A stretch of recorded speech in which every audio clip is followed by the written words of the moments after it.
Hello दोस्तों, नमस्कार। मैं दिलदार माझी और आप सबको मेरा यूट्यूब चैनल में स्वागत है। तो दोस्तों, आज आपके लिए एक मोटिवेशनल स्टोरी लेके आया हूँ जो कि किस्मत रिलेटेड है। तो एक बहुत ही ज़्यादा गरीब लड़का रहता है जो कि हर रोज़ अपना खाना इकट्ठा करने के लिए इधर उधर भटकना पड़ता था, लेकिन जैसे तैसे करके वो अपना खाना इकट्ठा कर लेता था। लेकिन हर दिन उसका जो खाना होता है वो गायब हो जाता था। तो एक दिन क्या होता है, उसको पता चलता है कि उसका जो खाना होता है एक चूहा चोरी करके लेता था। तो एक दिन वो चूहा को पकड़ता है और उसको पूछता है, तुम्हें पता है मैं कितना ज़्यादा गरीब हूँ और तुम मेरे ही खाना को चुराता हो? अगर चोरी ही करना है तो किसी अमीर का करते। तभी चूहा बोलता है कि तुम्हारा किस्मत में कुछ ही चीज़ लिखा गया है, उतना ही मिलेगा। तुम चाहे कितना भी कोशिश कर लो, कितना भी इकट्ठा कर लो, कुछ नहीं बचेगा। तो ये बात सुन के वो बड़ा शौक होता है। तो पूछता है ऐसा कैसे हो सकता है? तो चूहा बोलता है, अगर तुम्हारा किस्मत के बारे में जानना चाहते हो तो आपको गौतम बुद्ध से मिलना पड़ेगा, वही आपका किस्मत में क्या लिखा है बता सकते हैं। तो ये चीज़ को सुन के वो लड़का क्या करता है, बुद्ध से मिलने के लिए निकल जाता है। तो जाते जाते रास्ते में काफ़ी रात हो जाता है। रात हो जाने के वजह से क्या करता है, उसको एक हवेली देखता है और वो हवेली में जाता है और उनसे इजाज़त मांगता है एक रात रहने के लिए। तभी वो हवेली वाले पूछते हैं कि इतना रात में कहाँ जा रहे हो? तो लड़का बोलता है कि मैं गौतम बुद्ध के पास जा रहा हूँ और मेरा किस्मत के बारे में पूछने के लिए जा रहा हूँ। तो जो हवेली वाले होते हैं तो भगवान बुद्ध से हमारा एक सवाल पूछोगे क्या? हमारा एक 19 साल का लड़की है जो कि बोल नहीं पाती है, ऐसा क्या करेंगे तो उसका आवाज़ लौट आएगा? तो जो लड़का होता है, मैं आपका सवाल ज़रूर गौतम बुद्ध से पूछूंगा बोलता है और धन्यवाद देता है और सुबह वो निकल जाता है। तो निकलने के बाद रास्ते में बड़े बर्फ़ का पहाड़ वगैरह होता है, बड़ा मुश्किल से पहाड़ को पार कर रहा होता है। तभी उसको एक जादूगर मिलता है।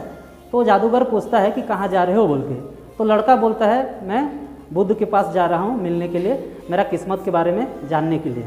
तो जो जादूगर होता है वो बोलता है, अगर एक काम करना, मेरा भी एक सवाल है, कुछ दोगे क्या?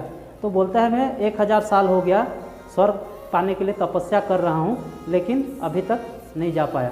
मुझे लगता है अभी तक स्वर्ग मुझे चले जाना चाहिए था। तो ऐसा क्या करूं जो मैं स्वर्ग तक जा पाऊं?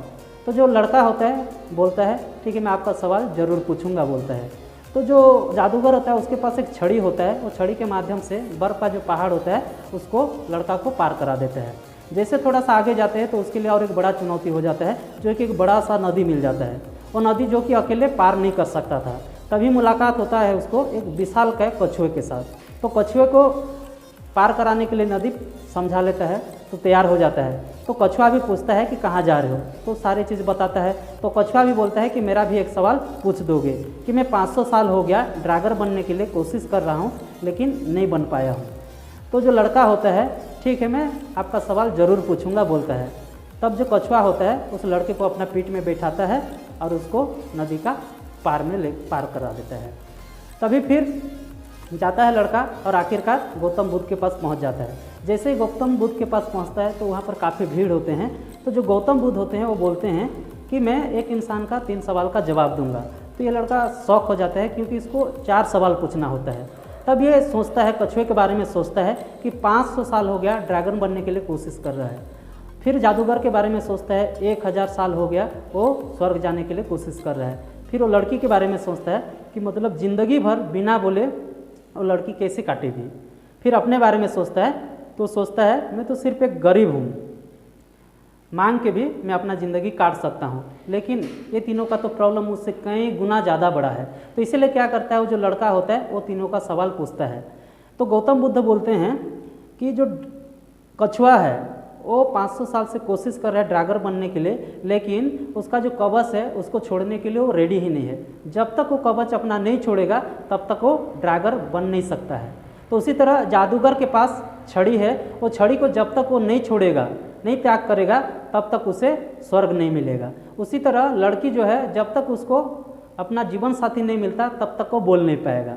तो सारे बातें सुनने के बाद जो लड़का होता है लौटता रहता है। लौटने के बाद जब कछुए के पास पहुंचता है तो सारे बातें कछुए को बताता है।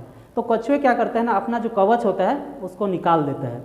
जब कवच निकालता है तो उसमें कीमती मोती निकलता है। तो जो कीमती मोती होता है उसको वो लड़का को दे देता है। फिर वो लड़का जाता है जादूगर के पास, सारे बातें बताता है। तो उसके बाद क्या होता है, जादूगर जो अपना छड़ी रहता है वो छड़ी को लड़का को दे देता है और वो स्वर्ग चला जाता है। फिर वो लड़का उस हवेली के पास जाता है जिस हवेली में वो एक रात रुका होता है।